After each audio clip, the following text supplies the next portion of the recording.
पता है कि मुंबई में भीख मांगने वाले बच्चों से ये काम ज्यादातर उनके माता पिता करवाते हैं। और इतना ही नहीं, बाकायदा बेगर्स का एक गैंग सक्रिय है जो हफ्ता वसूली कराता है। लेकिन इस पर अंकुश लगाने के लिए अब पुलिस ने ऑपरेशन मुस्कान चलाया है। मुंबई में ट्रैफिक सिग्नल्स, पर्यटन स्थल और धार्मिक स्थलों पर भीख मांगने वाले ऐसे बच्चे आपको बड़ी आसानी से दिख जाएंगे। आप तरस खाकर इन बच्चों को भीख भी देते होंगे, लेकिन आपको जानकर हैरानी होगी कि भीख मांगने वाले इन ज्यादातर बच्चों को उनके अभिभावक ही इस धंधे में धकेलते हैं। ये चौंकाने वाला खुलासा सामने आया है मुंबई पुलिस की ओर से चलाए जा रहे अभियान ऑपरेशन मुस्कान में। मुंबई पुलिस ने अब तक की सबसे बड़ी कार्रवाई करते हुए इस साल नवंबर तक कुल 443 बच्चों को भीख मांगने के धंधे से छुड़ाया है। जांच के दौरान पुलिस को पता चला कि रिहा कराए गए ज्यादातर बच्चों को उनके माता पिता ही भीख मांगने पर मजबूर करते हैं। भीख मांगकर ये बच्चे दिन में करीब 300 से 500 रुपए तक कमा लेते हैं और इसी पैसों को इनके अभिभावक अपने जुए और नशे की लत को पूरा करने के लिए इस्तेमाल करते हैं। हैरानी की बात यह है कि कई बड़े धार्मिक स्थल और पर्यटन स्थलों पर भीख मांगने के लिए ऐसे माता पिता बाकायदा वहाँ के बेगर्स गैंग के मुखिया को 100 से 150 रुपए हफ्ता तक देते हैं।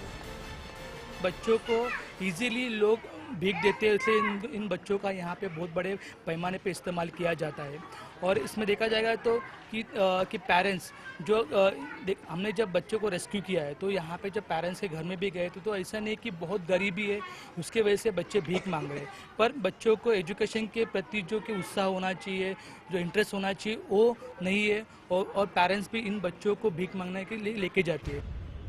एनजीओ की मदद से चलाए जा रहे ऑपरेशन मुस्कान से पुलिस को काफी सफलता मिली है।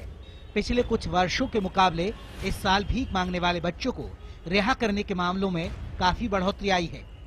साल 2012 में 45 बच्चे, साल 2013 में 72 बच्चे, साल 2014 में 124 बच्चे, साल 2015 में 443 बच्चे जनवरी से नवंबर तक रिहा कराए गए हैं।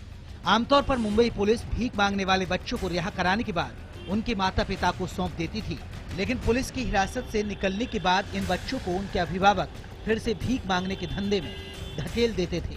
इस चौंकाने वाली जानकारी के सामने आने के बाद अब मुंबई पुलिस ने न सिर्फ ऐसे माता पिता पर मामला दर्ज कर उन्हें गिरफ्तार करने का सिलसिला शुरू किया है, बल्कि ये भी तय किया है कि वो अगर कोई भी बच्चा भीख मांगते हुए दूसरी बार पकड़ा गया तो उसके माता पिता को सीधे बच्चे की कस्टडी नहीं दी जाएगी, बल्कि ऐसी सरकारी मान्यता प्राप्त संस्था को सौंपा जाएगा जो बच्चों के स्कूली शिक्षा समेत तमाम सुविधाएं उन्हें मुहैया कराए। बेगिंग में जो बच्चों को रेस्क्यू किया उसमें पूरा मुंबई पुलिस का ये मुहिम है। सीनियर ऑफिसर्स ने उसमें ब्रीफिंग करवाया, सेंसिटाइजेशन करवाया, मोटिवेट किया लोगों को, और उसके बाद पूरे मुंबई के पूरे पुलिस स्टेशन के एरिया में से बच्चों को रेस्क्यू किया। आपको बता दें कि पहले भीख मांगने वाले बच्चों को रेस्क्यू करने के बाद ये बच्चे कहाँ हैं, क्या कर रहे हैं, इसकी जानकारी जुटाने के लिए कोई सही ट्रैकिंग सिस्टम नहीं होने की वजह से ज्यादातर मामलों में पता नहीं चलता है कि इन बच्चों को आगे क्या हुआ।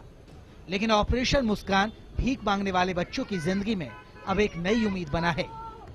ये विडंबना ही है कि जिन अभिभावकों को अपने बच्चों के हाथों में किताब और कलम देना चाहिए था, वहीं इन्हें भीख मांगने के लिए मजबूर कर रहे हैं।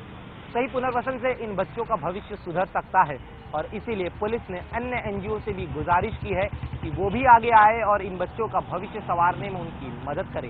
कैमरामैन दिग्विजय के साथ दिनेश मौर्य, मुंबई, IBN 7।